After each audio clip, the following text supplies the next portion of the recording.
Guys এইটা দেখো একবার, যখনই আমি ল্যান্ড করি তখন দেখি একটা প্লেয়ার নামতাছে, তো আমি ভাবলাম ওরে মারবো। যেই বাবা সেই কাজ, তো এই জায়গায় একটু লুট করলাম, হালকা একটু লুট নিয়ে চলে এলাম ওরে মারতে। আর ওরে মারতে আসার পরে যে আমার সাথে এটা হবে আমি কখনো ভাবতেও পারি নাই। তো আমি কিন্তু ওরে রাশ মারা দিছি আর থম থম দিয়ে ওরে মারতাছি। তো মোটামুটি ভালো একটা ড্যামেজ খাইছি। আমি যখন রাশ করতে যাম তখন দেখো আমার এসপির অবস্থা কি, মানে একেবারে 2 এসপি বানা রয়েছে। আর আমি কিন্তু আর হেডশট মেরে ডাউন করে দিই, ডাউন করে ক্লিয়ার করে আমি জায়গায় মেডকিট পেছাইতে বসি। আর মেডিকেট পেছাইতে পেছাইতে ওর টিমমেট কিন্তু এই জায়গায় চলে আসে। তো ওর টিমমেট চলে আসার পরে আমার একটা ফায়ার দেয়, তো আমিও কিন্তু ওরে ফায়ার দিই, মোটামুটি একটা ড্যামেজ দিয়ে দিই। আর ড্যামেজ দেওয়ার পরে আমি যখন কাবারে আসি তখন দেখি যে ওই টিম আপ করতেছে, মানে ওই টিম আপ করতেছে দেখা আমি ভাবলাম যে ওর সাথে একটা টিম আপ আমিও করি। আর এই জায়গায় আমার হেলথ ছিল না, অর্ধেক ছিল হেলথ, তাই আমি একটা মেডিকেট পেছাই আর ওর লাগে আমি টিম আপ করতে যাই। আর দেখো প্লেয়ারটা হুইয়া হুইয়া কেমনে টিম আপ করতেছে। তো যাই হোক, অনেকদিন ধরে টিম আপ করি না, তো আজকে একটা পাবলিক পাইলাম টিম আপ করার মতন, তাই ওর লাগে টিম আপ করতেছি আর কি। তো ওই কিন্তু আমার সুপার মেড কিট দিয়ে দিছে, মানে বন্ধুত্ব সম্পর্কটা বাড়াইতেছে, যাতে করে আমি ওর না মারি। আমি কিন্তু ওর টোকেন দিয়ে দিছি যাতে ওর টিমমেটও নামাইতে পারে। আর আমি কিন্তু এই জায়গায় 2টা মেড কিটে নিয়ে নেই। আর আমি ওরে বলতেছি যে তুই আমার টোকেনটা নে, তুই টোকেনটা নিয়ে তোর টিমমেটের নামা, কিন্তু ওর টিমমেট ওই আগেই নামাই দিছে।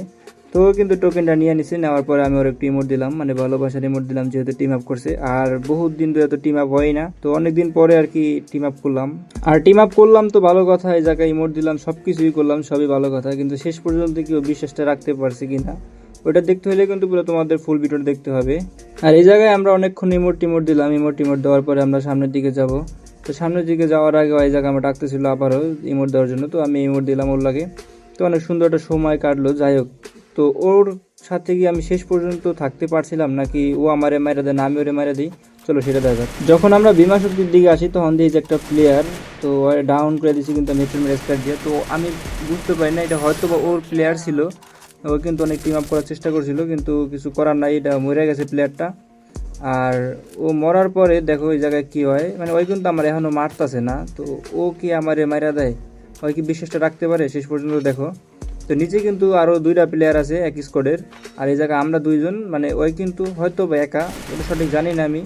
তো নিচের দিকে কিন্তু আমরা ফায়ার দিতেছি, তো নিচের দিকে যে রেঞ্জ করতেছিলাম, কিন্তু মানে ওরকমভাবে ড্যামেজ লাগাইতে পারতেছি না, আর আমার দেওয়া পুরো ফুল ড্যামেজ দিয়ে দিছে। তারপরে আমি যখন মেড কিট পেছাই ভাই, এই প্লেয়ারটা কী করে পিছন দিয়ে আমার মেরে দেয়, এটা কোনো কথা? তাহলে টিম আপ করার কি দরকার ছিল ভাই? হয়তো বা ওইটা তার প্লেয়ার, ওই আমি মারা দিছি দেখে ওর আগে আমার মারা দিছে। তো ভাই এটা ঠিক হয় না, কারণ আমি তো ওইটা বুঝতে পারি নাই, আর ও তো আমারে মানে দেখায়ও না যে ওর প্লেয়ার কোনটা বা কোনটা। তো যাই হোক, ভিডিওটা এই পর্যন্ত। যদি সবার ভালো লাগে একটা ফলো করে দিও, একটা লাইক করে দিও। আল্লাহ হাফেজ।